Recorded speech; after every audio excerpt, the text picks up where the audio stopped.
Nosotros hablamos en sí de las ciencias naturales, de lo que nos van a abocar a nosotros. Vamos a tener ciencias, por un lado, de lo que nos involucran son ciencias abiológicas y ciencias biológicas. Dentro de esas ciencias biológicas vamos a tener, por un lado, la parte de vegetales y por otro lado tenemos la parte de animales. Hoy específicamente nosotros en anatomía vamos a involucrarnos en la parte animal. También podemos decir que la anatomía en sí, para que ustedes tengan un poco de relación y vean que también cuando hablamos de anatomía, que veíamos que hablábamos del estudio de un sujeto en estado de reposo y es un cuerpo organizado, podemos hablar de la fitotomía o anatomía vegetal, que es en parte lo que ustedes estudian en morfología, y en esta materia hablamos más que nada de zootomía o anatomía animal. Como definición, nosotros la habíamos visto en la primera clase, pero solamente para recordar que es una parte de la rama o una rama de la biología que tiene por sujeto de estudio los cuerpos que están organizados y están en reposo, y por objeto de estudio a las leyes que van a regir esa organización. Siempre cuando hablamos de anatomía, hablamos de un cuerpo organizado que está en reposo, y en sí son estructuras que se van estudiando. Es decir, la anatomía lo estudiamos generalmente con piezas que son animales que están, o partes de los animales que se encuentran, digamos, en esas piezas que están en el museo, digamos. Cuando hablamos del animal que está en estado de estación o está quieto o en movimiento, pero hablando de un animal vivo, es donde estudiamos la parte, por medio de la observación, estudiamos la parte de los exteriores del bovino, o también exteriores del equino o de cualquier animal, pero hacemos hincapié en el exterior del animal. Si nosotros vamos, ustedes vieron que en la clase pasada ya vieron parte de lo que es la célula en sí, y fueron entrando en la parte de tejidos. Si nosotros hablamos de la célula, es la unidad funcional prácticamente, ¿sí? La cual, por medio de ese conjunto de células, van a dar lugar a los tejidos, y después esos tejidos, dependiendo de cómo se agrupen, y generalmente se agrupan por la parte funcional, van a dar lugar al conjunto en sí de lo que podemos decir aparatos o sistemas. Para hablar de aparatos, que es lo que vamos a tocar nosotros durante la cursada, vamos a poder decir que vamos a ver el aparato locomotor, el aparato digestivo, parte del aparato urinario, el aparato reproductor y el aparato circulatorio. Esos, todos los que están en amarillo, son prácticamente lo que nosotros vamos a ir viendo. El aparato respiratorio en sí no aparece porque en relación a la parte de producción no van a tener mucho hincapié en eso, al igual que el aparato nervioso en sí. Y en lo de los sentidos, si bien no está marcado, pero más adelante vamos a ver que parte del tejido, generalmente una de las cosas que vemos es la parte de algunas de las cosas que lo vamos a ir mencionando en sí, desde el punto de vista funcional, cuando hablemos algo de reproducción o algunos tipos de sentidos que son utilizados o que se activan en alguna ocasión particular, digamos, dentro de la fisiología del animal. Para estudiar anatomía, nosotros tenemos que basarnos básicamente en una nomenclatura anatómica. Esa nomenclatura anatómica lo que nos permite es que nosotros podamos, cada vez que hablamos de alguna pieza, ya sea, por ejemplo, del húmero, parte del miembro anterior de los animales, establecer su situación, ¿sí? Hacia dónde se encuentra, es decir, en qué dirección se encuentra y cuáles son las relaciones con los demás órganos, digamos.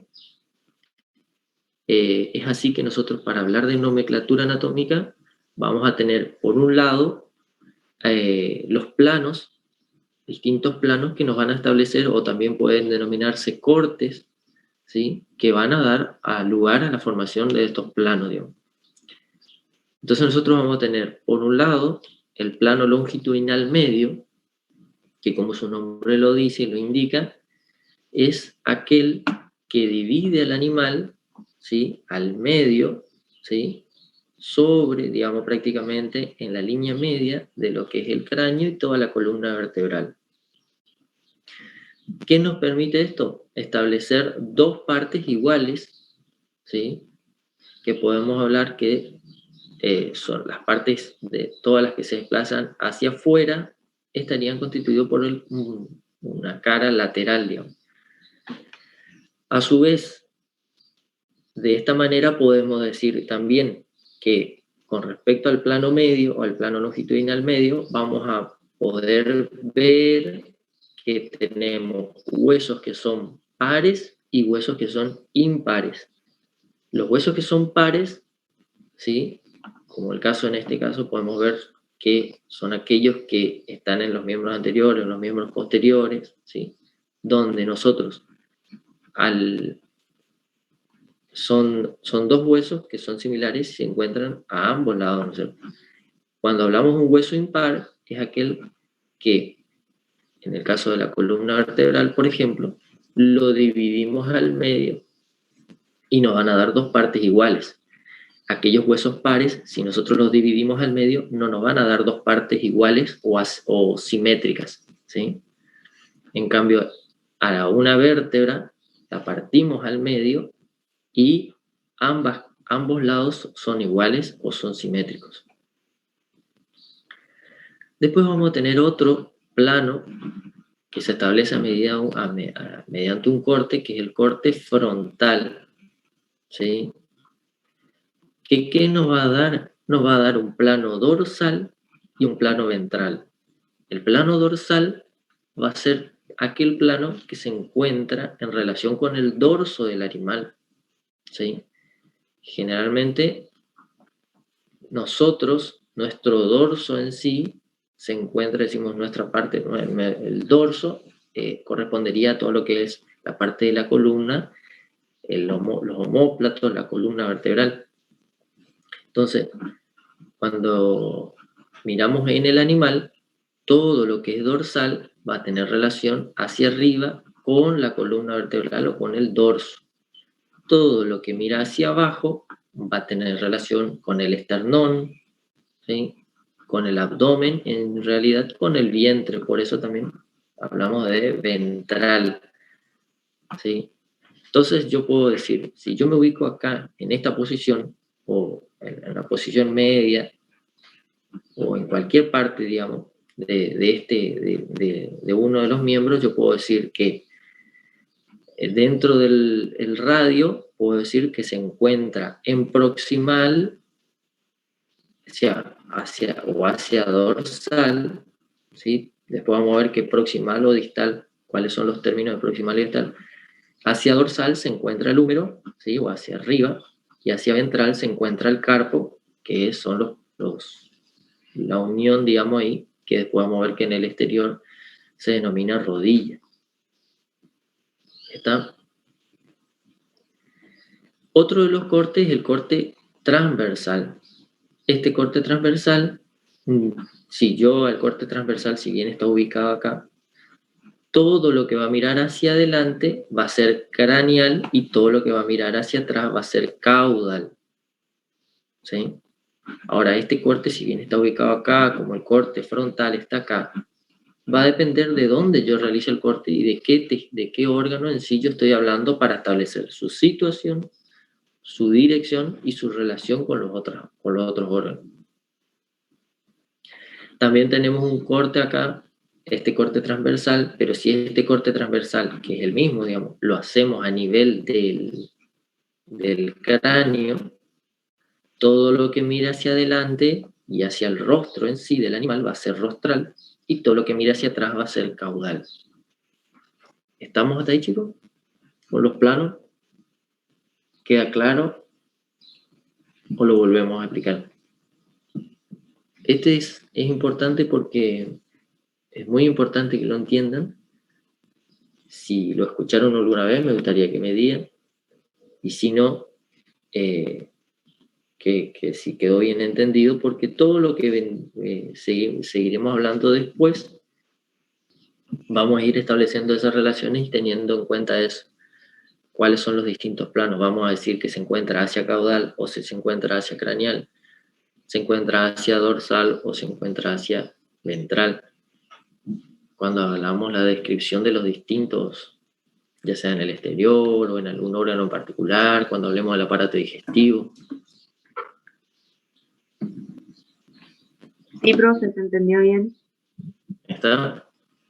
Bueno, para complementar esta parte, nosotros también tenemos que, otros términos que usamos es lo que yo algo lo mencioné recién, es el término proximal y el término distal. Ustedes, si se ponen a analizar anatomía, trata de usar algunas terminologías que nos permiten estudiar a la anatomía mediante la observación, de tal manera que no sean términos tan complejos, digamos, para estudiarla. Entonces, si ustedes dicen caudal, ¿con qué tiene relación? Con la cola, ¿sí? Si dicen craneal, tiene relación con el cráneo. Entonces, esa nomenclatura nos permite ir observando y estudiando de una manera un poco más sencilla la anatomía, digamos. Si yo hablo de la parte proximal, ¿sí? Y distal hace referencia al dedo. Entonces, el dedo generalmente, de los animales, el equino en este caso en particular, tiene un solo dedo, ¿sí? Se encuentra lejos del tronco del animal, ¿sí? Se encuentra lejos del tronco del animal. Entonces, todo lo que se aleja del tronco va a ser distal. Y todo lo que se acerca al tronco va a ser proximal, es decir, que está próximo al tronco. ¿Está?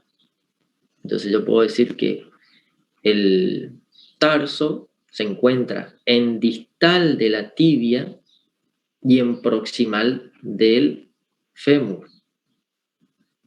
¿Se entiende?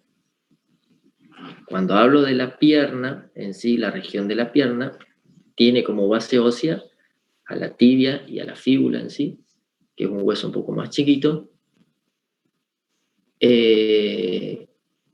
Cuando digo que se aproxima al tronco, lo que tiene hacia proximal la tibia va a ser el fémur, y lo que tiene hacia distal de la tibia en sí va a ser el tarso. ¿Está? Bueno, dentro de lo que de anatomía en sí, como venimos nosotros lo que nos vamos a encargar de estudiar, ustedes también, es la anatomía normal. ¿Sí? Porque también tenemos, por otro lado, pues la anatomía patológica, que es todo aquello que no es normal, digamos, que está alterado. Dentro de esa anatomía normal, vamos a tener la anatomía macroscópica y la anatomía microscópica. Cuando hablamos de anatomía macroscópica, son todas aquellas que nosotros podemos observar prácticamente sin valernos de algún instrumento, digamos, como para aumentar el tamaño, sino que lo podemos ver macroscópicamente y lo podemos describir, lo podemos estudiar. Cuando hablamos de la anatomía microscópica, es parte de lo que vieron con la doctora cuando ya entramos en la parte de la citología, es decir, el estudio de las células. ¿Sí? Y ahí nos encargamos de la parte de histología, es decir, cuando estudiamos los tejidos, cómo están conformadas esas células, cuáles son los organismos que se encuentran dentro de la célula. ¿Sí?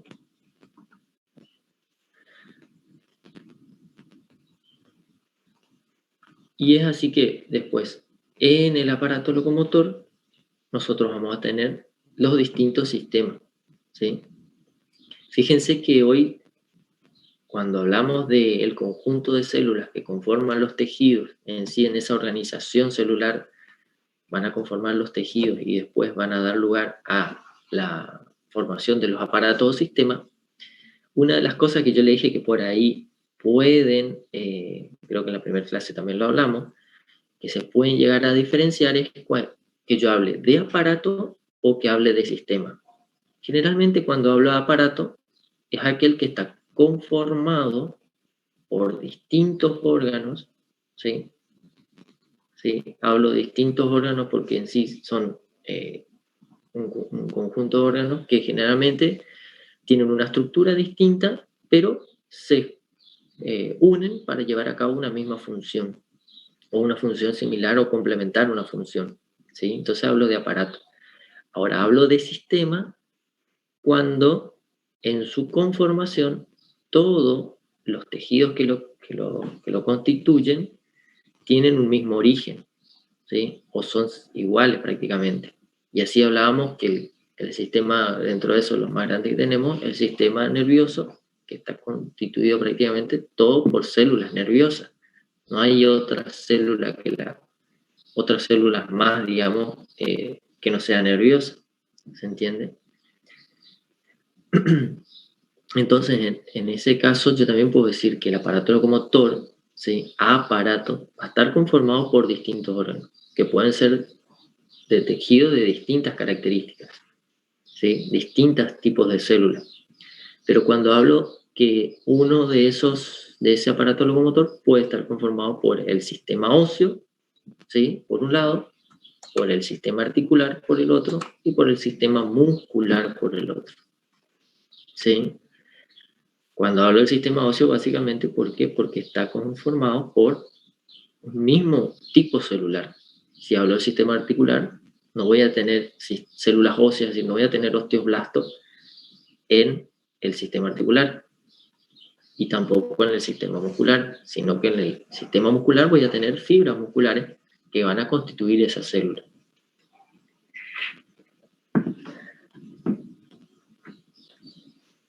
¿Está? Entonces, como definición en parte de lo que es o concepto del aparato locomotor, nosotros decimos que es aquel que está constituido, este aparato locomotor está constituido por distintos órganos, ¿sí? que son los huesos, que son estructuras duras, también a la vez son resistentes, pero tienen una cierta elasticidad, las cuales van a estar unidos por un tejido fibroso, ¿sí? Ese tejido fibroso va a dar lugar a la conformación de esas distintas uniones que van a formar el sistema articular, ¿sí?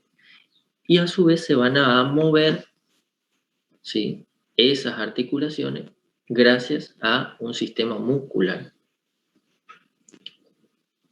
Este aparato locomotor lo que tiene mucha importancia porque permite en su constitución al animal moverse, y ese movimiento es tanto como para buscar el alimento, para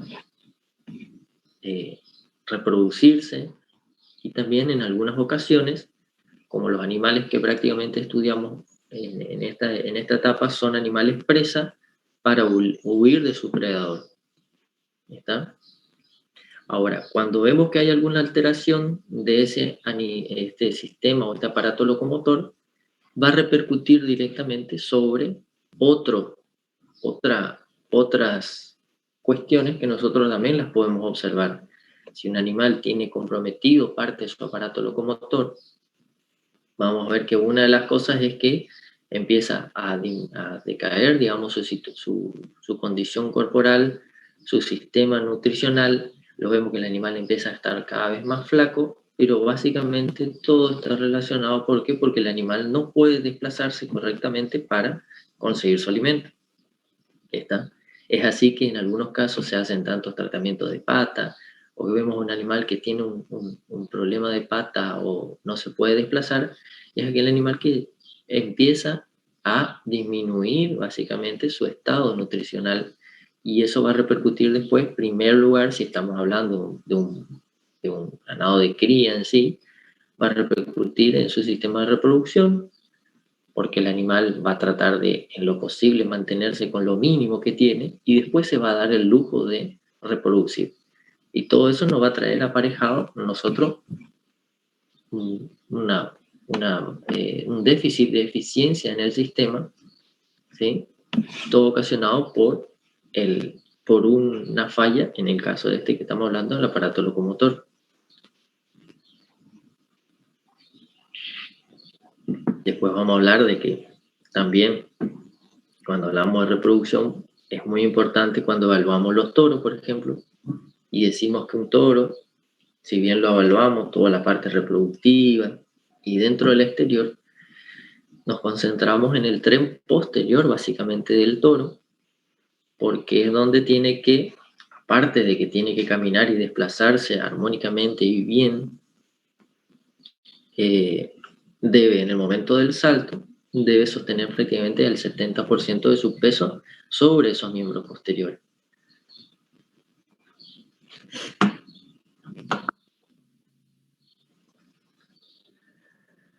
Bueno, dentro de este sistema, que es el sistema óseo, ¿sí? Vamos a tener el estudio de la osteología, que básicamente es el estudio de los huesos. A ver, un poco acá. Agustina Delgado. ¿Qué tipo de tejido óseo tenemos?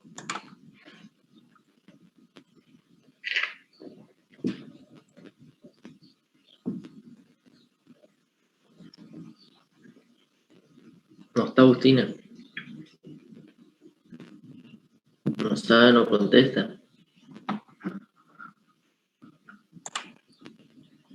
Álvaro. Junglut.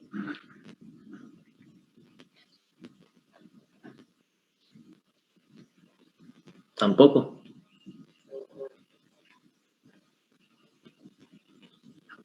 Ángel Quintana.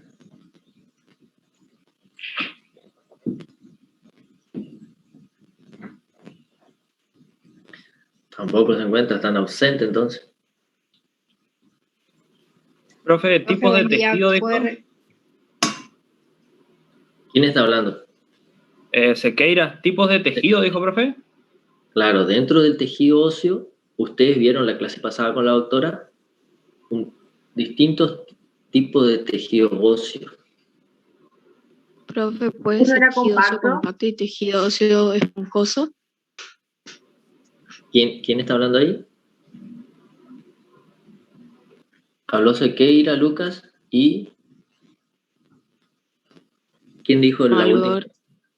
Ah, Malor. Sofía. Tejido conectivo también. Bueno. ¿El tejido muscular puede ser uno, profe? ¿Y el nervioso también? No específicamente. Cuando hablamos de tejido óseo en sí, van a haber dos tipos de tejido. Como lo dijo Sofía, tejido óseo compacto y tejido óseo esponjoso. ¿Sí? Ahora, ya que eso sería lo correcto, ¿eh? Ya que su compañera también mencionó los otros tipos de tejidos. ¿Cuáles son los tejidos básicos que constituyen, cuáles son los tejidos básicos en sí? Respecto a la clase anterior.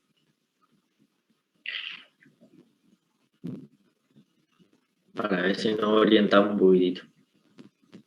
Pueden ser el epitelial, el conectivo, el muscular y el nervioso. Muy bien, Martín. Esos son los tejidos básicos y eso es pregunta de parcial. Los tejidos básicos son esos, ¿sí? El muscular, el nervioso, ¿sí? El conectivo. Cuando hablamos del conectivo, dentro del tejido conectivo vamos a tener al tejido óseo, por ejemplo. Vamos a tener otro tipo de tejido conectivo, es el tejido adiposo. ¿Está? Entonces, cuando hablamos del tejido óseo en sí, no es un tejido especial, es decir, o es un tejido básico, digamos, sino que el tejido conectivo es el tejido básico y dentro de ese tejido conectivo tenemos al tejido óseo.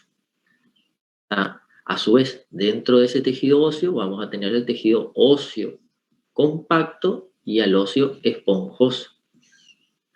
¿Está? De ahí que podamos tener esas distintas estructuras, digamos. Si nosotros miramos acá, a ver si en este caso tenemos el tejido óseo compacto, ustedes los vieron en la clase pasada, ¿y qué son estos círculos acá? ¿Quién me puede describir algo de lo que se ve acá? Ya tienen todos los nombres igual ahí. ¿Qué es el osteocito? Eso puede ser, La profe. célula básica. Ajá. El osteocito es la célula básica del tejido óseo. Ajá. ¿Qué más el otro compañero que estaba hablando? No, yo iba a preguntar si eso era algo del sistema de Habermas. De Habermas. Ajá. Hablamos de un sistema en sí que lo que tiene son, cuando hablamos del tejido óseo compacto, se caracteriza porque la matriz, ¿sí? O la sustancia fundamental está dispuesta de tal manera una sobre otra y se van uniendo, todos los puntitos negros vendrían a ser las células, ¿sí? Que se van uniendo y dejan un espacio en el centro. Ese espacio en el centro es el conducto o el canal de Habermas, por medio del cual se transcurren básicamente los vasos sanguíneos, ¿sí? Ya sea venas o arterias. Y es un sistema compacto, por eso es tejido óseo compacto, porque no están entrecruzadas, sino que están una sobre otra, ¿sí? Cada lámina está dispuesta una sobre otra. Prácticamente no quedan espacios entre sí. ¿Está? Y así se van conformando todo esto que ven en esta estructura. Creo que no sé si hay otra imagen. Bueno, todo lo que ven ahí, y esto lo mismo vieron con la doctora, tienen, todos estos son sistemas de Haber, digamos, que está constituido en el centro por el conducto, que a su vez se convergen con distintos otros canales de Wolman, que lo que van a hacer son canales transversales que van a ir conectando con el periósteo, que es el tejido que se encuentra cubriendo prácticamente a la estructura del hueso, y van a conectarse finalmente con los vasos sanguíneos, digamos, que se encuentran sobre ese periósteo. Todas esas láminas que se van conformando entre las células están dispuestas una sobre otra.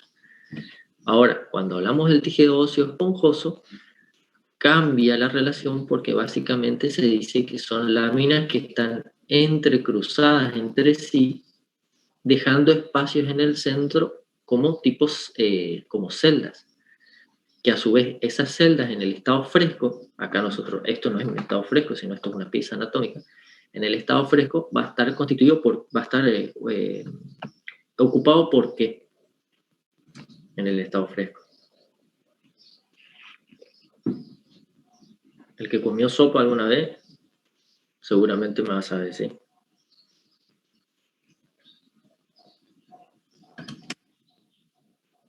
Bueno, el locro también le suele meter. En el estado fresco, esas celdas o esos espacios, ¿por qué están ocupados? ¿Puede ser por médula, profe? Por médula. Muy bien. ¿Y qué tipo de médula es? ¿Y médula ósea? Muy bien. Es médula ósea. ¿Hay otro tipo de médula?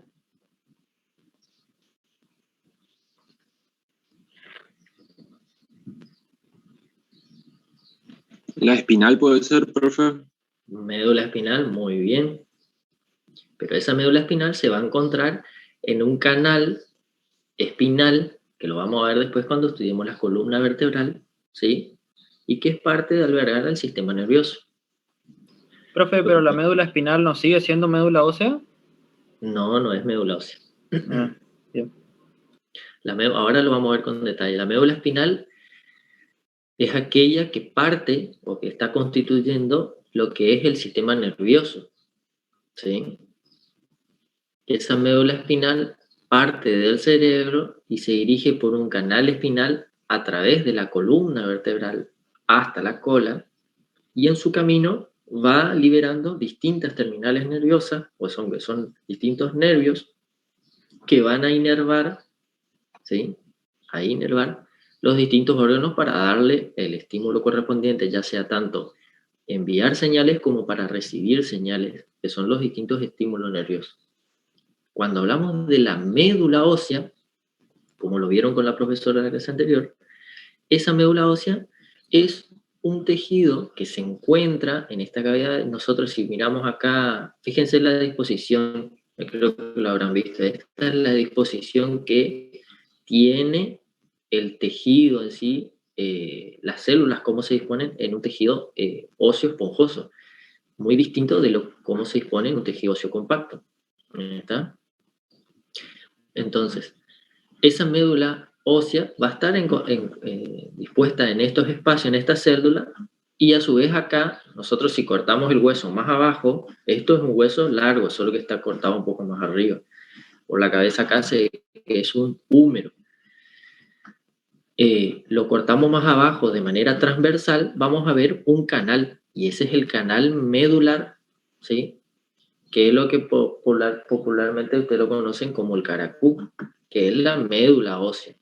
Esa médula ósea es un tejido formador de células sanguíneas, básicamente. Cuando ustedes hablan de las células sanguíneas, nosotros mucho en el tejido sanguíneo no vamos a entrar, pero el tejido sanguíneo, ¿sí?, tiene un alto porcentaje de agua y dentro de esas células tiene un material configurado en sí que son uno de los más importantes. Hay varios, pero uno de los más importantes, ¿por qué? Porque transportan el oxígeno, es el eritrocito, ¿sí? O también denominado como glóbulo rojo, ¿sí? Ese eritrocito se forma acá, en la médula ósea, ¿sí? ¿No está? Todo eso que, a ver, fíjense lo importante de todo, ¿no? Porque todo ese tejido que se encuentra acá en la médula ósea, como el caso de los eritrocitos, cuando nosotros vemos que hay personas que tienen anemia, básicamente esa persona anemíaca va a tener, o sea, conlleva que son personas que le cuesta tal vez hacer ejercicio, le cuesta correr. ¿Por qué? Porque básicamente tienen disminuido la capacidad, ¿sí?, de transportar oxígeno. ¿Por qué? Porque está todo ese elemento que es la cantidad de eritrocitos, la producción de ese eritrocito se ve disminuida. Eso puede ser genético, puede ser nutricional. Cuando hablamos nutricional, básicamente hablamos de que puede ser una deficiencia de hierro, básicamente.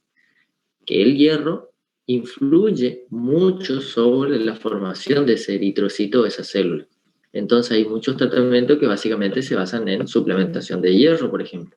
Si no hay hierro, no incorpore hierro, por ejemplo, no se puede terminar de conformar esa célula sanguínea. Si yo tengo disminuida mi población de eritrocitos, también voy a tener menos soldados que van a poder transportar ese oxígeno. Si tengo menos capacidad de transportar oxígeno, básicamente todo el metabolismo celular se ve disminuido. ¿Está? De eso es lo importante de esta médula ósea. Cuando son animales jóvenes, generalmente la médula ósea es bien roja y después se va transformando. Cuando el animal ya es más viejo, ¿sí?, se va transformando y empieza a ser un tejido más amarillo, conformado un poco en mayor proporción por mayor cantidad de grasa. ¿Está? Si nosotros, así como nosotros vimos los distintos planos para estudiar la parte de anatomía, cuando hablamos de los distintos huesos, nosotros también hablamos de la forma, por ejemplo. Entonces, si lo clasificamos a los huesos, que son órganos duros, que se encuentran conformando el sistema locomotor dentro de lo que sería el sistema óseo, ¿sí?, tenemos huesos largos, huesos planos y huesos cortos. Estos huesos largos, en este caso como el fémur, este es el fémur, este hueso plano como la escápula, ¿sí?, que generalmente en el humano se lo conoce como el omóplato, ¿sí?, y los huesos cortos, que son todos estos huesitos, conforman el carpo del animal, que vendría a ser la rodilla, la unión entre el brazo y prácticamente la mano, digamos. En esa parte de la unión está el carpo, ¿sí? Cuando nosotros hablamos prácticamente, si vemos en el humano, es esa unión donde nosotros decimos la muñeca, ¿sí? En la parte de la muñeca tenemos la parte del carpo en sí. Ahí está. Y después tenemos los que continúan hacia distal, es decir, que se alejan del tronco, vamos a tener los metacarpos, ¿sí? Y después ya básicamente van a estar la unión de las falanges, que cuando hablamos de falange vendrían a ser todos esos huesos que constituyen el dedo, ¿sí? Y ahí vamos a tener una falange proximal, media y distal. La distal, por supuesto, como ya vieron ustedes anteriormente, es la que se encuentra más lejos del tronco, que vendría a ser la última en este caso. ¿Está? Si nosotros acá a estos huesos largos, en su mayor constitución, los huesos largos van a estar conformados por qué tipo de tejido. Óseo, esponjoso o óseo compacto. Compacto. Compacto. Entonces, hueso largo básicamente está conformado por huesos compactos, tejido óseo compacto. Si nosotros hacíamos un corte transversal acá, vamos a ver el canal medular. En el hueso óseo, en el tejido óseo, en los huesos planos, vamos a tener parte de tejido óseo esponjoso y tejido óseo compacto, pero más que nada es tejido óseo esponjoso. Y cuando hablamos de huesos cortos, en sus periferias, básicamente, es decir, donde se conforma la superficie articular, va a haber tejido óseo compacto y en el centro, básicamente, es tejido óseo esponjoso. Profe, ¿Sí? le pregunto, entonces todos los huesos tienen ambos tipos de tejido óseo, compacto y esponjoso. Prácticamente todos los huesos tienen los dos tipos de tejido, óseo compacto y esponjoso. ¿Qué es lo que se modifica o lo que varía? Es la proporción. Cuando hablamos de un hueso óseo, de un hueso largo, vamos a tener que tiene mayor proporción de hueso óseo, de tejido óseo compacto que de esponjoso. ¿Sí? Si nosotros mirábamos acá, básicamente teníamos, ¿se acuerdan que también al hueso largo lo podemos dividir, no sé si lo dijo la doctora, en epífisis y diáfisis? ¿Escucharon ese término o no? Sí. Sí. Falta un poco de vitamina, falta que arranque un poco más el motor todavía. Las extremidades de los huesos largos se denominan epífisis y el centro básicamente se denomina diáfisis. ¿Qué es lo importante de recordar de la epífisis? Que ese sector o esa parte, algo tal vez la autora le haya mencionado, seguramente con lo que tiene relación con el crecimiento y desarrollo del animal. En las epífisis hay un tipo de tejido, digamos, hay parte de tejido óseo y tejido cartilaginoso, que te dicen, bueno, ya la epífisis está unida, digamos, a la diáfisis. Si ustedes hacen una radiografía en un animal joven, van a encontrar a este punto, a este nivel acá, una separación, ¿sí? Como que está un poco separado. ¿Por qué? Porque el animal está creciendo, el animal, la persona en sí, están creciendo, ¿está? Después se cierra, ¿sí? Y llega a un punto donde ya no va aumentando más de tamaño, no sigue creciendo ese tejido en sí.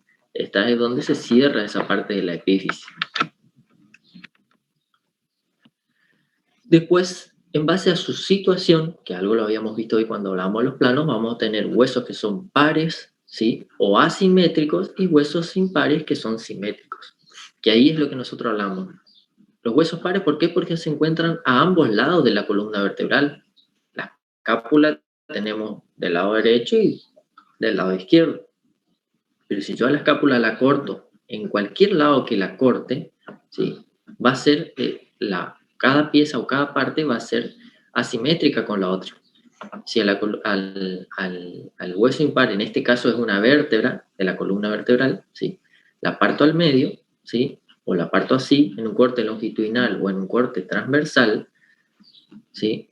Me va a dar dos partes iguales.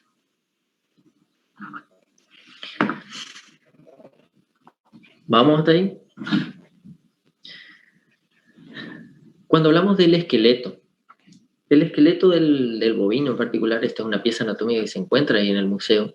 Cuando hablamos del esqueleto decimos que la base del esqueleto, ¿sí? La base del esqueleto la constituye la columna vertebral, ¿sí? Esa base del esqueleto, que sí, la columna vertebral podemos decir que es un largo tallo óseo, ¿sí? Como un tallo, como el tallo de una planta, ¿sí? Que están dispuestos por piezas que se encuentran dispuestas metaméricamente, de tal manera que a su vez, en su recorrido, si bien conforman parte del animal, digamos, y le dan sostén, digamos, al animal y a las otras partes y a las otras piezas, también podemos decir que es un órgano, constituye un órgano también que va a albergar y va a proteger a la médula espinal, ¿sí? Entonces la médula espinal es la que se traslada acá por este canal. Este orificio que vimos acá, ¿sí? En este caso es un canal medular, ¿sí? Que va a albergar y proteger a la médula espinal, ¿sí?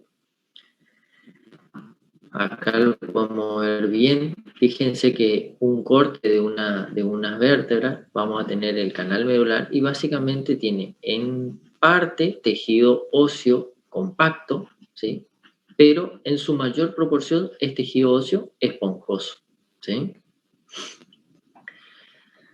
Si nosotros hablamos del esqueleto, vamos a decir que del esqueleto en sí, de las partes laterales de cada vértebra y hacia distal, ¿sí? A ambos lados se van a desprender distintos arcos, que son las costillas, las cuales en ventral, en relación con el vientre, se van a unir con el esternón. Entonces, entre la columna vertebral hacia dorsal, los arcos costales y el esternón, en esta parte van a constituir el esqueleto del tronco, ¿sí? ¿Está?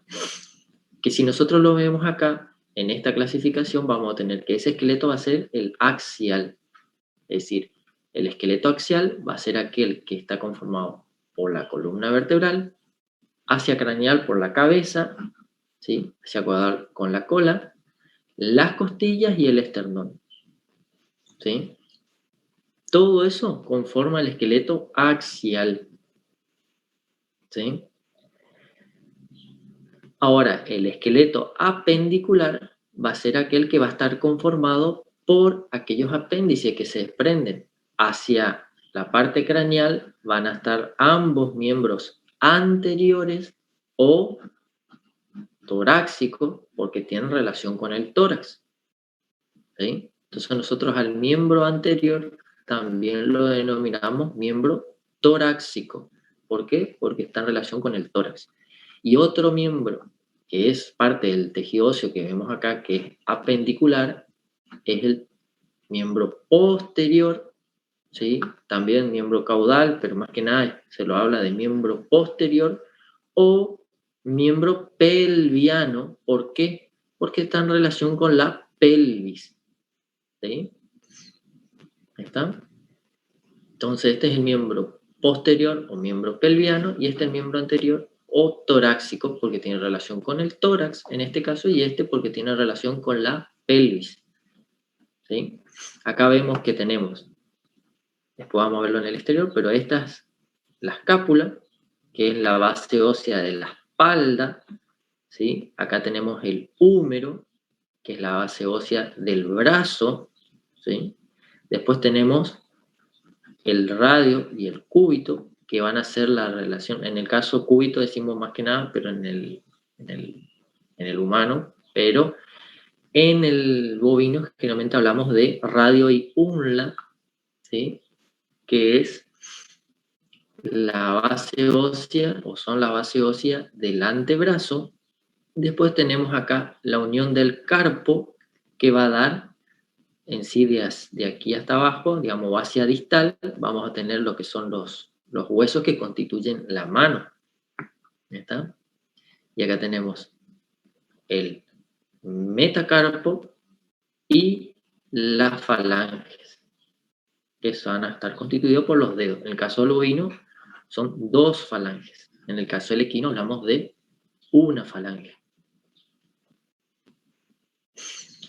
Esta disposición que se conforman, ¿sí?, entre los huesos, las uniones en sí, van a dar lugar a los distintos ángulos normales que debería tener el animal. Lo vamos a ver con un poco más de detalle después, más adelante, cuando hablemos de aplomo. ¿Qué otra de las características, aprovechando la imagen que tenemos acá, es que nosotros decimos que, hoy decíamos que el estudio, digamos, el aparato locomotor involucraba al sistema óseo, al sistema articular y al sistema muscular. Dentro de ese sistema óseo ustedes ven que son distintas piezas, ¿sí? Que son estos huesos en sí, son órganos duros, que se van a unir mediante las articulaciones, ¿sí? Entonces acá vamos a tener una articulación. Esta articulación acá, ¿sí? Esta articulación, esta unión entre la escápula y el húmero, ¿sí?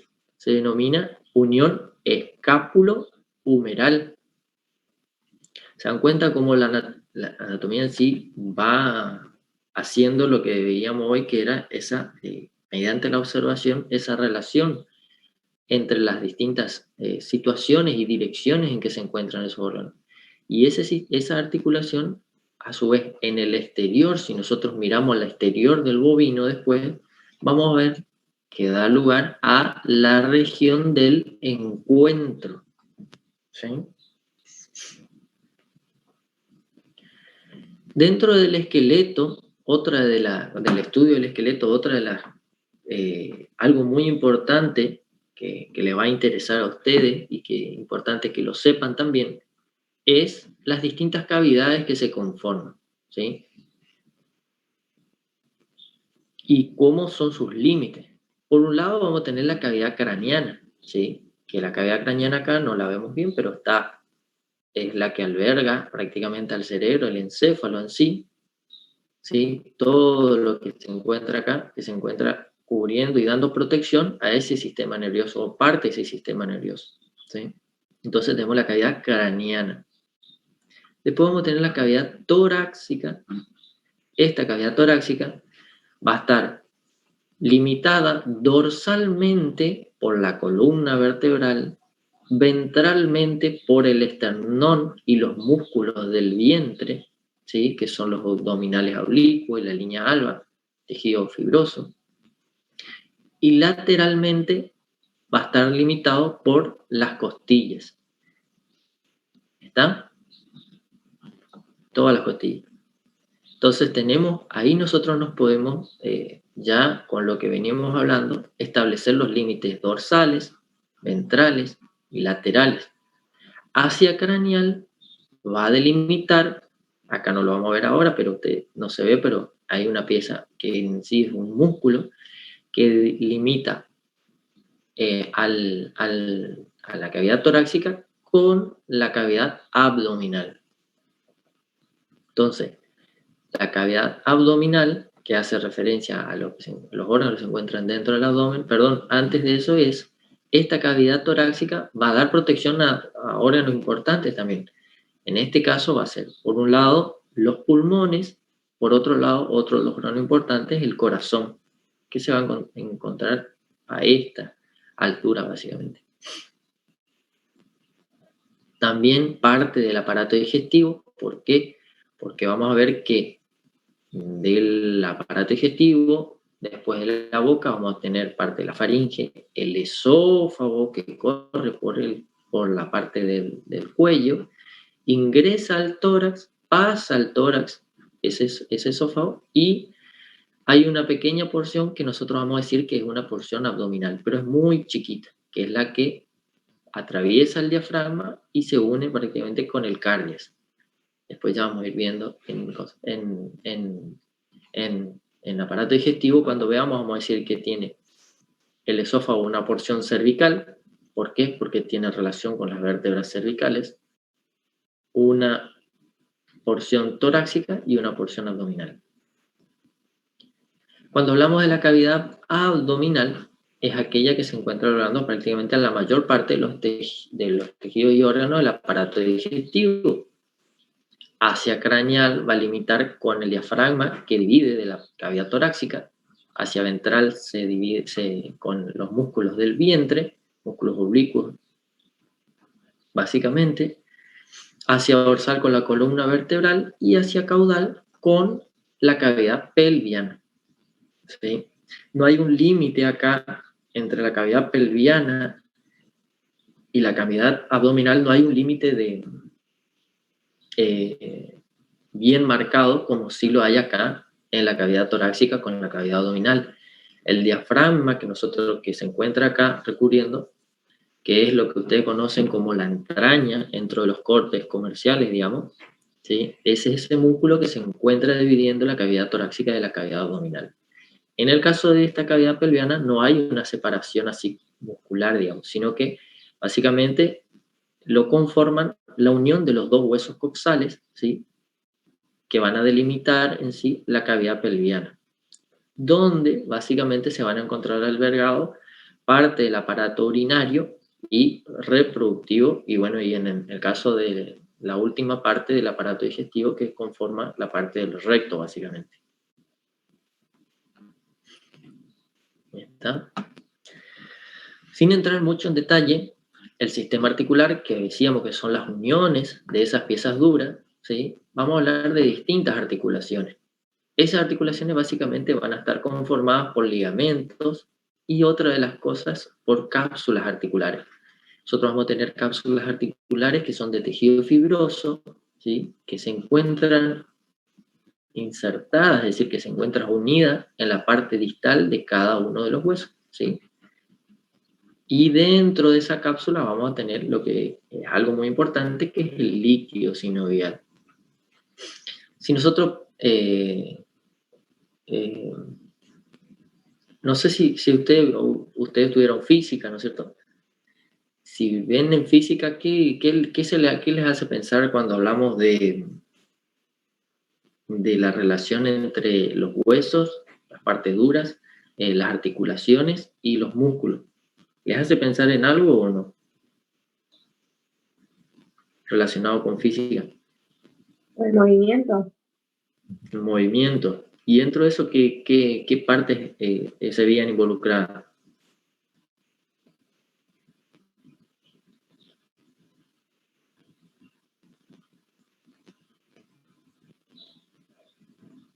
Las extremidades.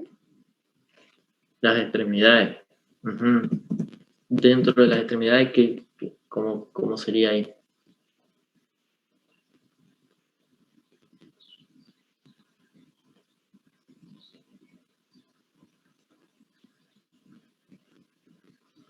Si yo lo relaciono con física, algo básico lo habrán visto también en la secundaria, lo habrán visto en la primaria, tal vez. ¿Cómo funciona un sistema de palanca?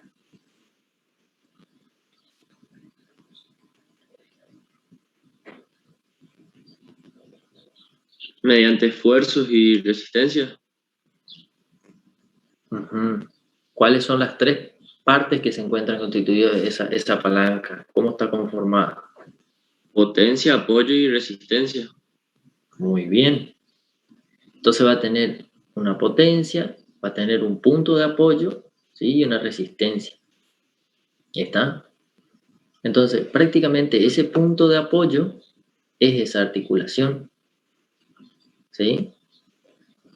Y parte de esa palanca en sí, que es esa potencia y resistencia, la dan el hueso y el músculo para generar un movimiento. Y así es que las articulaciones pues van a tener, vamos a tener articulaciones que van a tener movimiento, que son aquellas sinoviales, ¿sí? Que presentan movimientos como ser de flexión y extensión, ¿sí? Y después hay algunas que, si bien no son uniones un poco más rígidas, así que el movimiento es más reducido.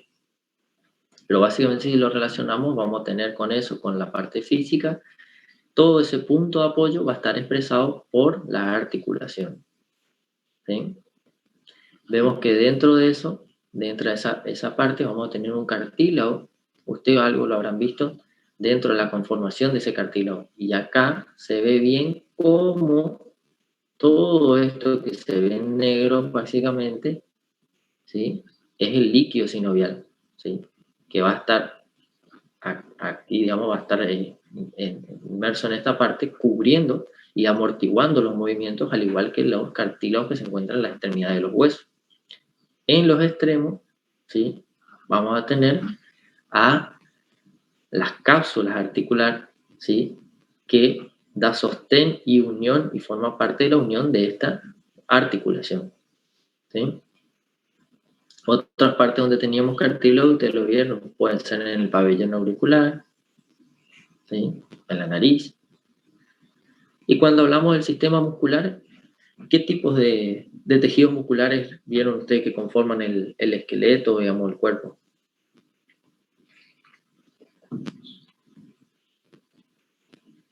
Las fibras lentas y rápidas. Liso, estriado y esquelético. Liso, estriado y esquelético. ¿El estriado es el mismo que el esquelético o hay una diferencia? ¿Cuál sería la diferencia entre estriado y esquelético? Es el mismo. Es el mismo. Cuando hablamos de decir básicamente entonces del músculo liso y estriado. Dentro del músculo estriado tenemos el esquelético y el cardíaco, ¿sí?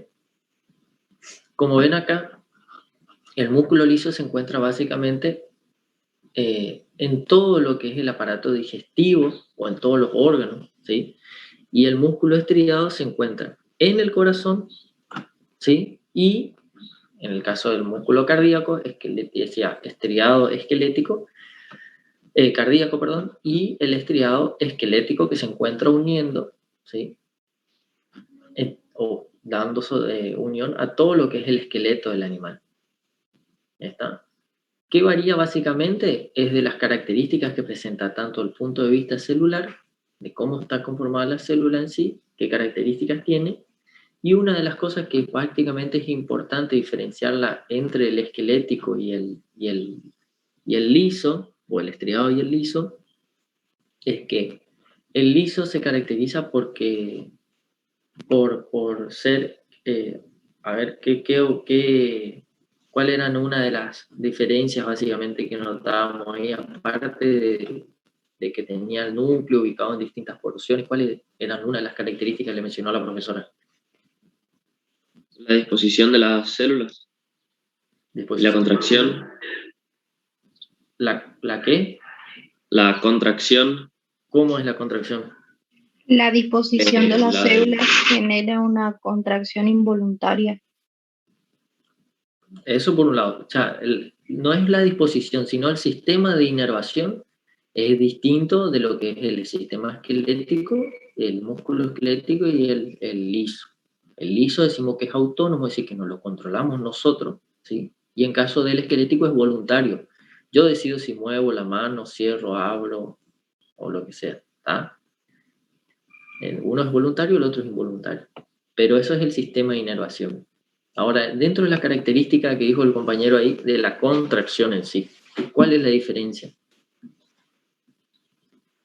Que el del liso se da en todos los sentidos y el esquelético en sentido longitudinal. En un sentido longitudinal. Muy bien. Eso es por un lado. ¿Qué más? Que el liso tiene baja demanda energética, el esquelético no. Muy bien. Es de baja demanda energética, el liso, y el esquelético no. Es decir, demanda mayor cantidad de energía. ¿Qué otra característica?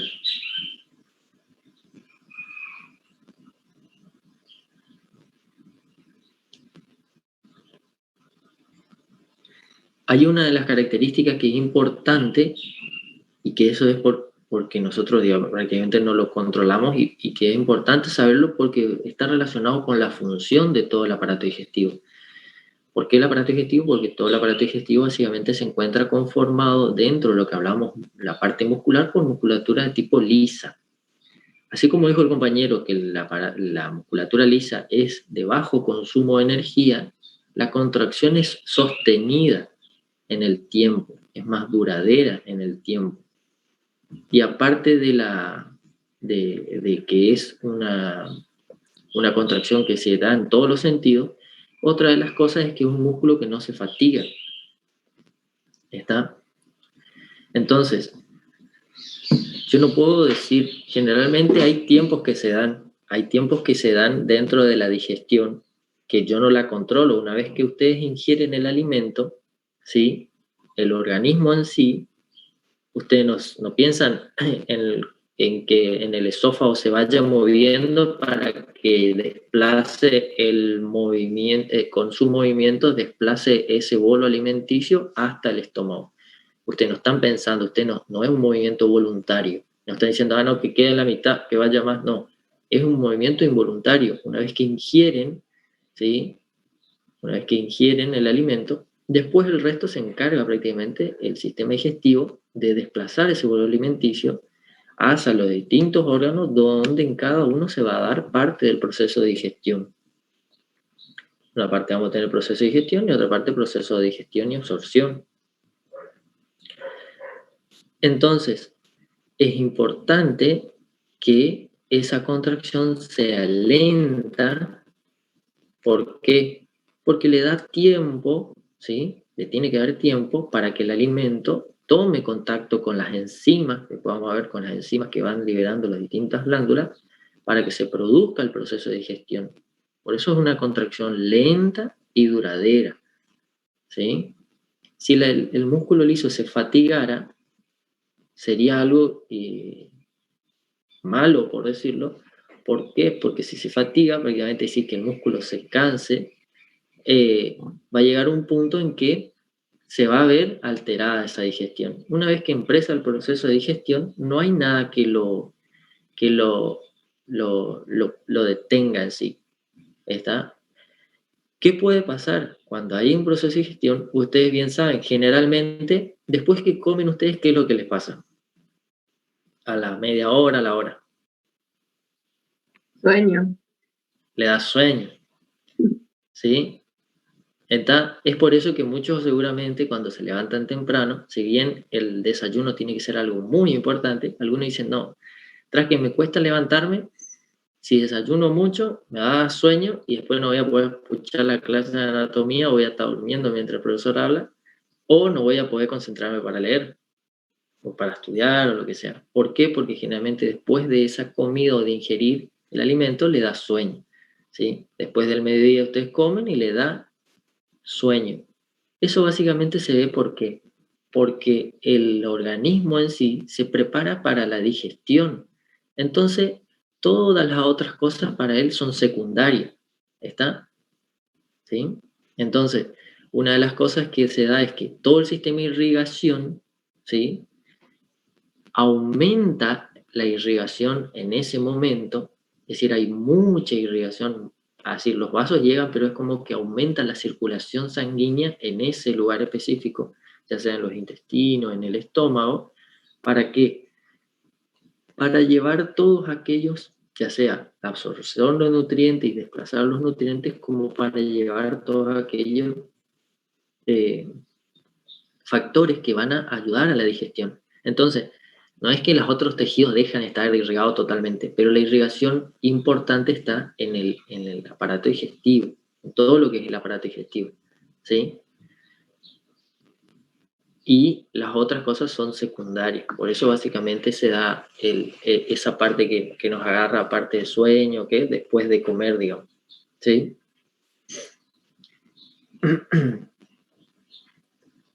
Si nosotros miramos el tejido esquelético en sí, hoy de lo que ustedes habrán visto, es cómo está dispuesta esa fibra, esas distintas fibras, y en comparación la cardíaca, la esquelética y la fibra lisa. Le habrá dicho la doctora que la fibra lisa, digamos, es como abusada en los extremos, ¿sí? Las fibras esqueléticas por ahí son un poco más largas, ¿sí? Son más largas y van a estar conformando parte de todo lo que es el esqueleto en sí, cubriendo el esqueleto del animal.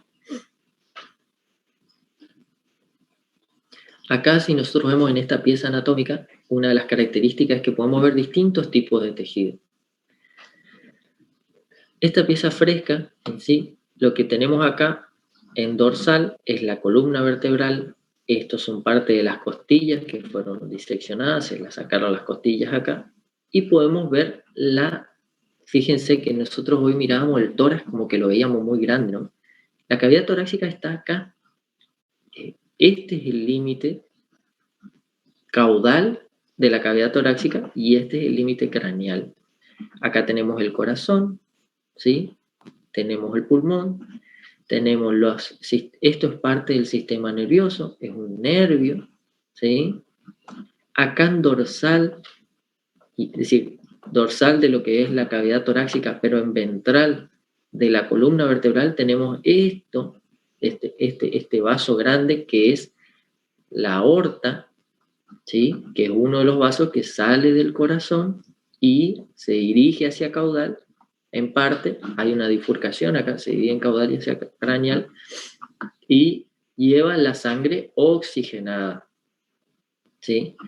Y acá no se ve, pero en parte cuando viene el esófago pasa entre el corazón, ingresa, atraviesa el diafragma. Esto que se ve, este tejido muscular y fibroso acá, es el diafragma, que vendría a ser la entraña, ¿sí? Este diafragma es lo que hablábamos hoy, decíamos como el límite físico entre la cavidad torácica y la cavidad abdominal. ¿Está? Otro tejido cartilaginoso que vemos acá, que ustedes vieron dentro del cartílago y tal vez la doctora le mencionó, es la tráquea. Fíjense que si ven así, acá se forman los distintos anillos de la tráquea, ¿sí? Que después se dividen en bronquio, bronquiolo, y van entrando, digamos, la entrada de aire, digamos, oxígeno hacia los pulmones. ¿Está? ¿Vamos hasta ahí, chicos? ¿Vienen bien o más o menos? Sí, profe. Bueno. Vamos a hacer entrar en una parte de lo que es exterior del bovino, una parte rápida, después vamos a complementar ese exterior del bovino con la parte de aplomo. Cuando hablamos de exterior del bovino, nosotros tenemos que el exterior del bovino es parte de la zootecnia que nos permite observar, evaluar y juzgar al animal. Teniendo en cuenta ¿qué cosa? Todo su aspecto exterior. De manera que nosotros podamos apreciar, por un lado, todas las bondades, todos los beneficios que tiene, y por otro lado los defectos. Y ahí determinar si puede ser apto o no para una determinada producción. ¿Está? Entonces, eso es el exterior del bovino. Cuando nosotros estudiamos los bovinos, básicamente el sentido que utilizamos cuando miramos el exterior es el sentido de la visión, básicamente, y nos valemos de la observación, ¿sí? Y eso nos permite, primero, observar. Entonces, observamos, miramos todo el animal. Después, evaluamos todas esas partes del exterior en particular y en conjunto, y después juzgamos. Por eso, básicamente, cuando ustedes ven en cualquier tipo de exposición, en las exposiciones, en lo que se basa básicamente es evaluar el exterior del animal, ¿sí? Se pueden complementar o juzgar, digamos, con algunas otras evaluaciones, pero básicamente se basa en la observación. Ustedes están inspeccionando. Nosotros en veterinaria, medicina veterinaria, tenemos una parte que estudiamos, digamos, que es la parte de semiología. Dentro de semiología es aquella parte, digamos, de la medicina veterinaria donde nosotros nos valemos decir de recabar datos, básicamente, para poder llegar a un diagnóstico del animal. Entonces, la primera parte de esa semiología, cuando hacemos semiología en el animal, es la observación, es decir, que la encontramos dentro de lo que es la inspección. Y esa regla que tenemos es que la inspección es la primera sin tocar, es decir, miramos al animal, se observa sin tocar. Y después se recurre a la palpación cuando uno tiene que complementar en parte eso para ver si hay algo que nos llame la atención o determinar tal vez otras cosas, como ser la consistencia que puede tener algún tipo de tejido. Cuando evaluamos un toro, por ejemplo, cuando se hace el andrológico, la evaluación de un toro, nosotros primero se evalúa el exterior, todo el exterior del animal. Eso, el exterior generalmente se lo evalúa el animal en estación. Después, los aplomos los evaluamos a la estación y lo evaluamos en el movimiento, ¿sí? Porque queremos ver cómo se desplaza, cómo funcionan esas distintas uniones, digamos, cómo ese aplomo repercute o no en su movimiento. Y después nos vamos a los órganos de importancia, que por ahí son generalmente en la boca, miramos los dientes, si hay alguna estructura, algo que nos llame la atención, y después nos concentramos básicamente en el aparato reproductor. Y ahí es donde recurrimos básicamente a la palpación para determinar las consistencias, si es una consistencia normal o no, y que eso a su vez nos va a brindar distintos tipos de información. ¿Qué importancia tiene el exterior del bovino? Que nosotros por un lado vamos a tener que hay distintas razas que nos van podemos llegar a clasificar, digamos, las distintas razas. Dentro de eso vemos que cada raza tiene una característica en cuanto al exterior. Si nosotros miramos dentro de la cabeza, tal vez decimos, bueno, las orejas de tal raza son distintas dentro de las razas carniceras. Vemos que es una de las condiciones que lo varían. Hay animales que son astados y otros animales que no. Entonces hay otra diferencia de exterior, ¿sí? El tamaño de la cabeza, qué forma tiene, ¿sí? El tronco, cuánto es con respecto a un animal carnicero o no. Otra de las cosas que nos permite ver el exterior, o por qué es importante, es porque nosotros podemos evaluar el estado nutricional, ¿sí? Podemos ver en esta cabra, supongamos un estado nutricional bueno y un estado nutricional malo, que eso después va a estar, nosotros cuando lo vayan a ver, más que nada en zootecnia, van a ver las escalas de condición corporal, que son medidas subjetivas para determinar el grado de condición corporal, ¿sí? Que en ese caso es el grado de nutrición que tengan. Entonces es subjetiva, ¿por qué?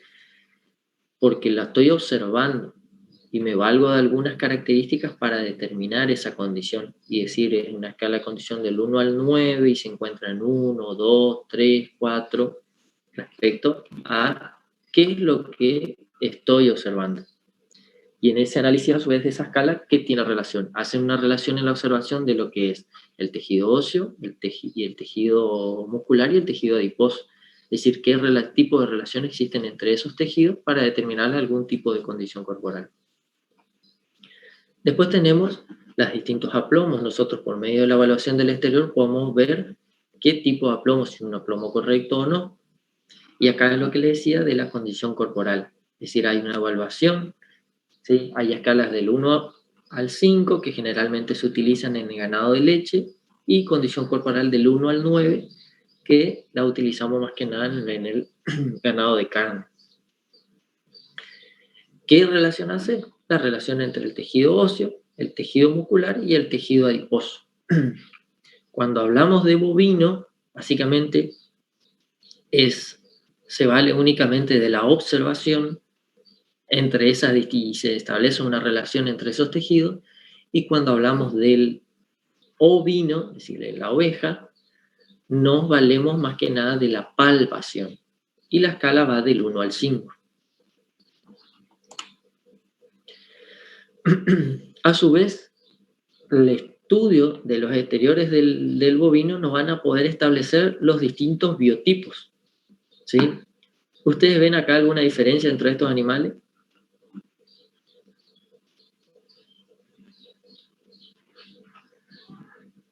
¿O son todos iguales? Tiene diferencia, profe. Hay diferencia. De acuerdo para qué se utiliza, ahora así decirlo. De acuerdo a su función, básicamente. ¿Está? Por eso vieron que cuando decíamos el exterior, ya observábamos, evaluábamos y juzgábamos. Y después determinábamos las distintas bondades que tiene. Es decir, cuáles son esos beneficios que tienen de distintas partes del exterior. Y si eso se complementa después cuando lo juntamos, ¿para qué tipo de función? Si puede ser apto para una determinada función. Si nosotros miramos esto, vamos a ver que es un animal que por su estructura, ¿sí? Decimos que un animal de carne, ¿sí? Porque básicamente vemos una buena conformación y vemos una buena conformación de un animal carnicero, ¿sí? Es cómo está dispuesto, ¿no es cierto? Si vemos en un animal así, vemos que un animal que está más destinado a la producción de leche. ¿Por qué? Porque en parte la musculatura no es lo que más resalta, sino que en sí, cuando hablamos de un animal lechero, básicamente son animales que son descarnados, pero la mayor importancia es el desarrollo de la glándula mamaria. Y cuando vemos animales en este caso, ¿sí?, que todavía alguien que es de Misiones seguramente lo ve, en Misiones suele haber, en la costa del Uruguay, hay gente que todavía trabaja con los bueyes, tanto para mover carro o para utilizar el arado, digamos, que son animales de biotipo de trabajo, básicamente. Y ahí es que sale la definición de biotipo, digamos, que es ese conjunto de características, ya sea morfológicas y fisiológicas, que hace al individuo apto para una determinada producción. ¿Sí? Tenemos el biotipo lechero, que corresponde a una triple cuña, dicen, pues tenemos 3 cuñas, ¿sí? Esa triple cuña se caracteriza por, nosotros vemos que el tren posterior es mucho más ancho, ¿sí? Y de las distintas partes, acá estaría, de las distintas líneas que las tracemos, vemos que se forma esa triple cuña, ¿sí? Un límite ventral, el límite dorsal y el límite caudal. Si nosotros miramos en esta parte, también vemos que es mucho más abusado hacia dorsal y más ancho hacia ventral. Si vemos en esta parte, también vemos que hacia adelante es mucho más abusado y más ancho hacia caudal, donde tiene mucha importancia. ¿Por qué? Porque hacia caudal se encuentra toda la parte o de mayor producción, que en este caso el ganado lechero, la glándula mamaria. En cambio, cuando hablamos de un biotipo carnicero, cambia. ¿Por qué? Porque prácticamente es un rectángulo en sí que tiene tanto la parte, si lo miramos de atrás como adelante, no varía la parte dorsal con la parte ventral, ¿sí? En longitud, ¿sí?, y profundidad, es mayor la profundidad que tiene a nivel del tórax. Anteriormente, ustedes si ven algún libro de zootecnia, un libro de zootecnia que pueden buscar, que generalmente la parte de zootecnia no es que se modifica durante el tiempo, pero una de las cosas que sí se consideraron fue que antes era distinto un poco, había una variación en el biotipo carnicero. Por eso van a encontrar el viejo tipo o el New Time, que es el nuevo tipo carnicero, donde cambiaron algunas consideraciones respecto al producto que se buscaba. Antes eran animales que tenían una alzada, es decir, que se despegaban del suelo, eran mucho más, no se despegaban tanto del suelo, no había tanta diferencia. Hoy en día nosotros vemos que animales son mucho más despegados, son un poco más compactos y se busca aquellos animales que predominen más el tejido muscular que el tejido adiposo. Antes los animales se buscaba que eran animales que acumulaban mucho más grasa que los animales que hoy. Y eso genéticamente, por medio de selección, se fue buscando un animal que sea más compacto y que sea de menor contenido graso, ¿sí? Dentro de las regiones de interés zootécnico, nosotros tenemos cuatro regiones básicas, digamos. Así como teníamos los tejidos, cuando estudiamos los tejidos, acá tenemos 4 regiones básicas. Dentro de esas regiones tenemos, por un lado, la cabeza, luego el cuello, el tronco y las extremidades. Cuando estudiamos a la cabeza, después vamos a entrar en detalle, ¿sí?, la próxima clase tal vez, de todas las consideraciones que tenemos que tener al evaluar la cabeza. El cuello, el tronco y las extremidades. Es importante, ¿por qué es importante establecer este orden entre las regiones? Porque al establecer este orden dentro de las regiones, nosotros vamos a organizarnos nuestro sistema o cómo vamos a entrar a observar al animal, ¿sí? Entonces nos va a permitir que el estudio sea o lo llevemos de una mejor manera. Si nosotros miramos al animal y lo miramos así en un conjunto y no tenemos un orden establecido, seguramente va a pasar que dejemos de apreciar algunas consideraciones. ¿Está? Entonces nosotros tenemos que establecer un orden de observación. Es así que puede ser que nosotros empecemos a evaluarlo desde abajo hacia arriba, de dorsal hacia ventral, de craneal a caudal o de caudal hacia craneal. No hay nada establecido de cómo yo pueda observar, pero sí yo debería, cada vez que observo, en cada región que inspeccione y que vaya realizando mi observación, de no dejar ningún lugar sin apreciar o sin observar. Entonces, una de las opciones, si yo digo, empiezo a observar por craneal, me voy a concentrar en la cabeza, luego en el cuello, luego en el tronco y por último en las extremidades. ¿Está?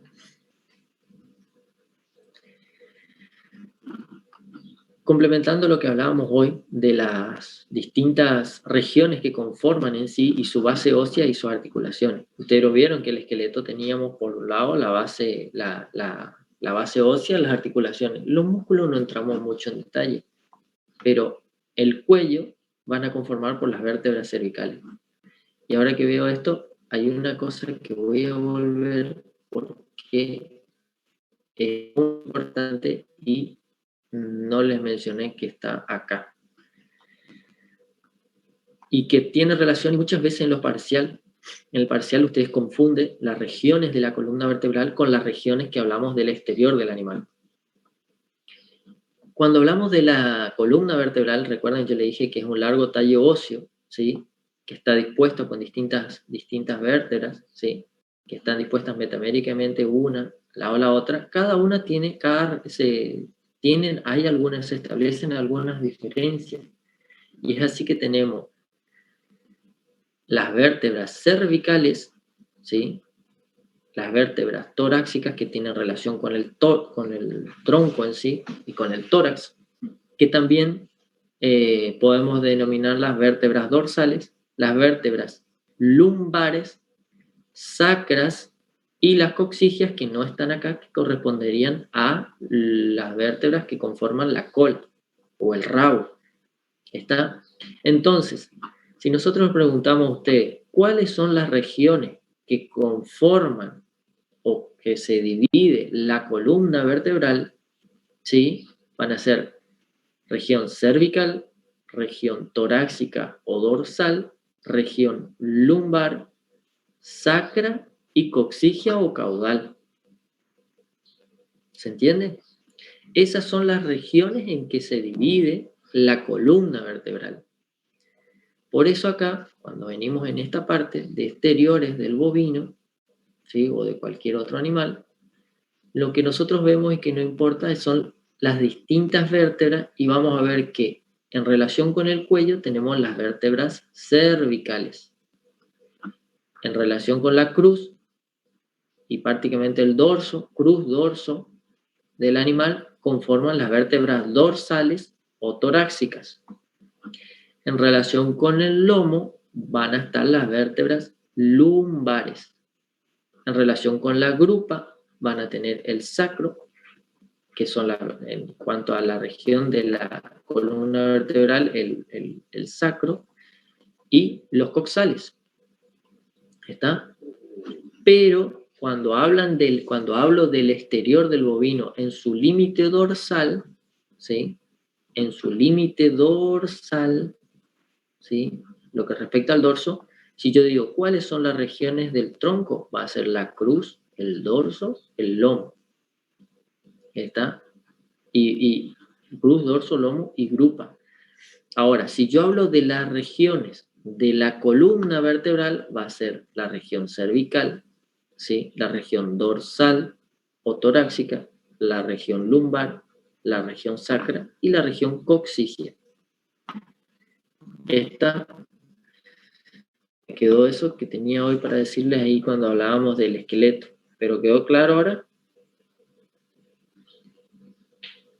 Sí, profe.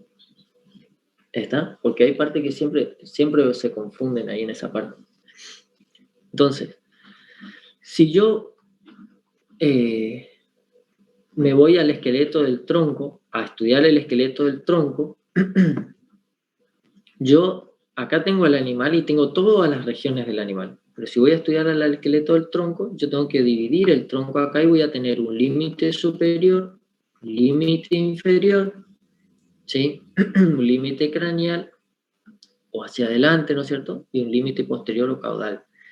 Y así es como yo voy haciendo las relaciones. El dorso, por ejemplo, si yo describo el dorso del animal, corresponde con parte de las vértebras dorsales, hacia craneal se relaciona con la región de la cruz y hacia caudal con la región del lomo. Ese dorso hacia ventral se relaciona con la región de la costilla o el costillar. ¿Sí? Así en cada una de las regiones del tronco yo voy a tener entonces en dorsal del tronco voy a tener la cruz, el dorso, lomo y grupa. En ventral, ¿sí? O en la cara inferior voy a tener la región de la...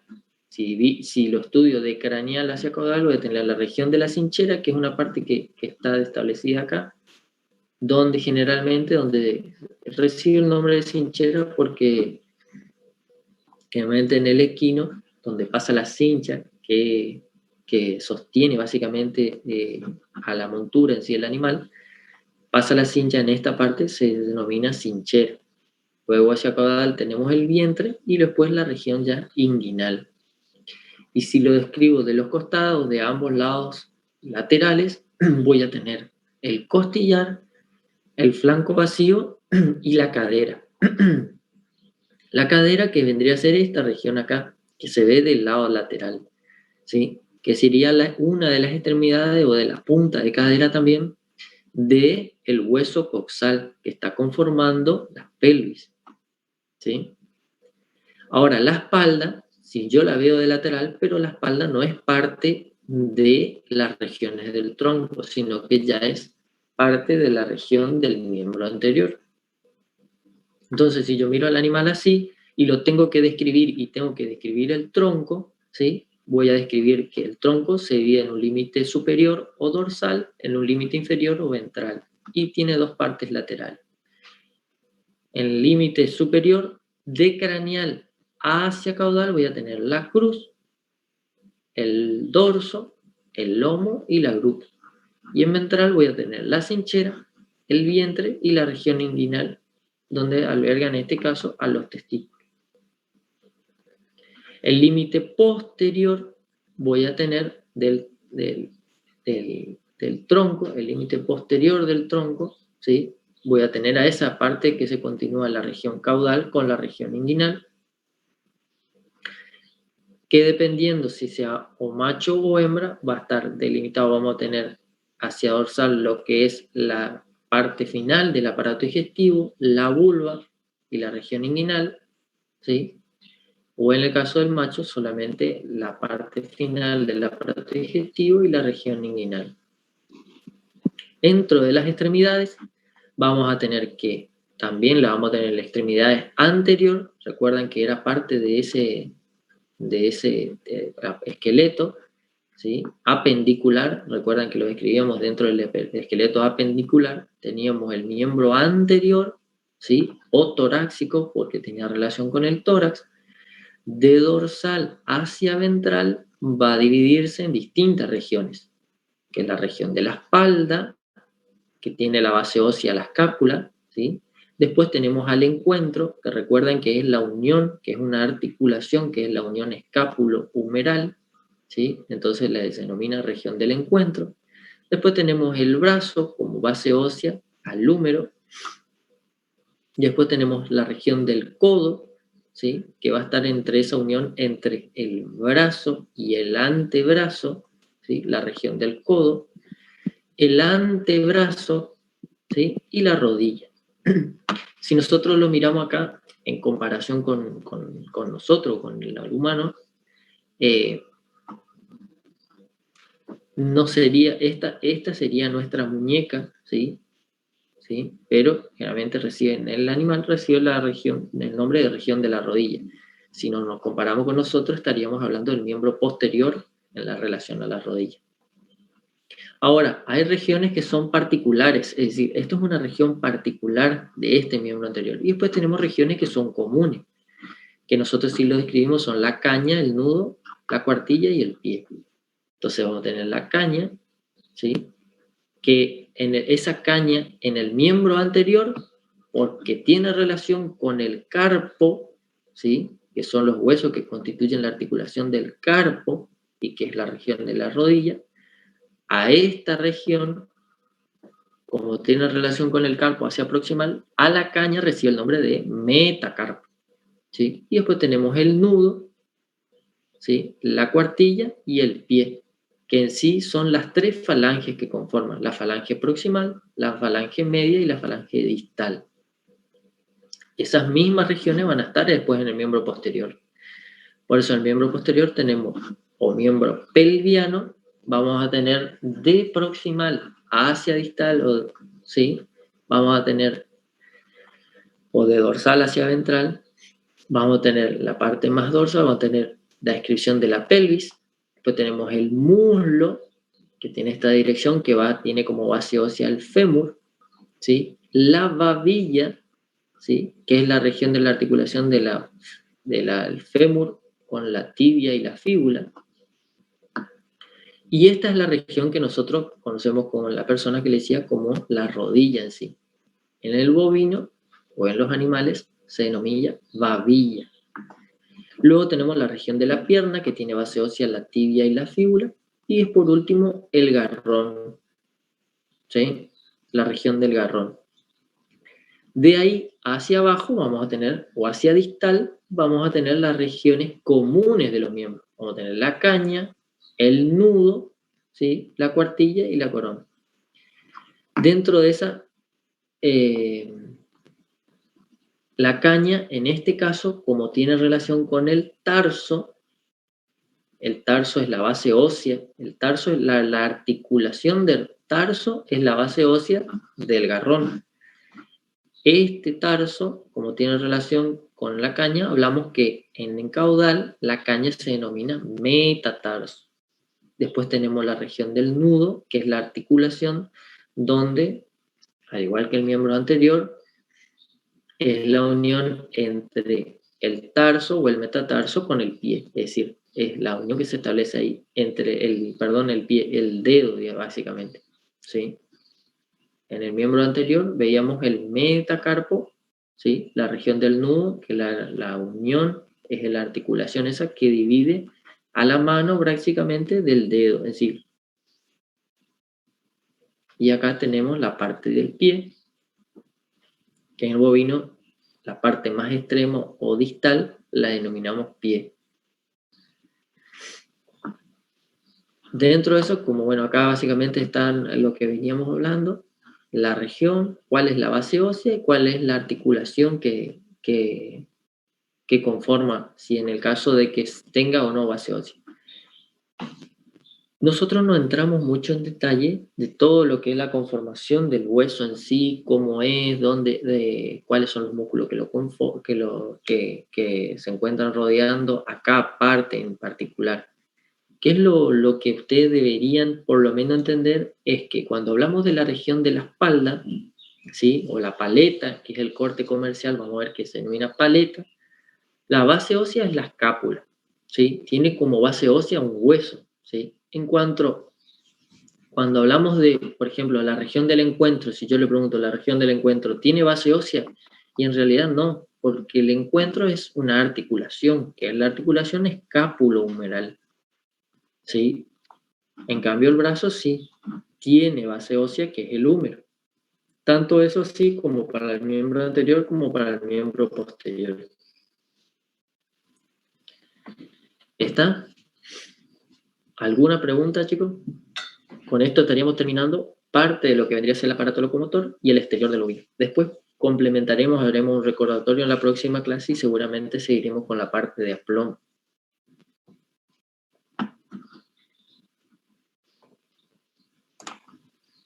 ¿Ninguna pregunta?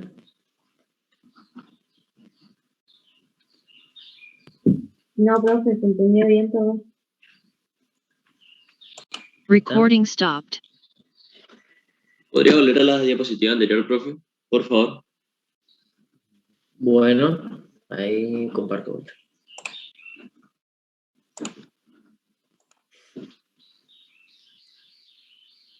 ¿Esta? Sí, y a la otra. ¿Esta? Bueno, este material, digamos, toda la parte de exteriores del bovino, hay un libro que es el Inchausti, lo van a encontrar ustedes.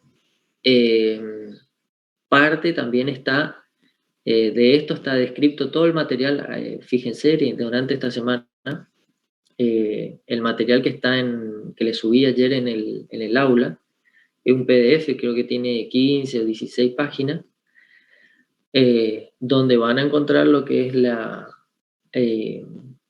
toda la parte que vimos de la parte esqueleto, la parte que vimos las distintas regiones de la columna vertebral, la parte del sistema articular, algo del sistema muscular.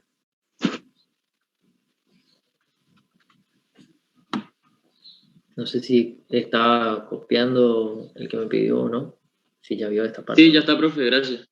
¿Esta? Profe, ¿y hay algún apunte así general de la materia? Apunte de la materia, no, digamos, lo que le subí de esta guía de estudio, prácticamente es una guía de estudio, que es lo que yo le voy a ir subiendo, que está fraccionada.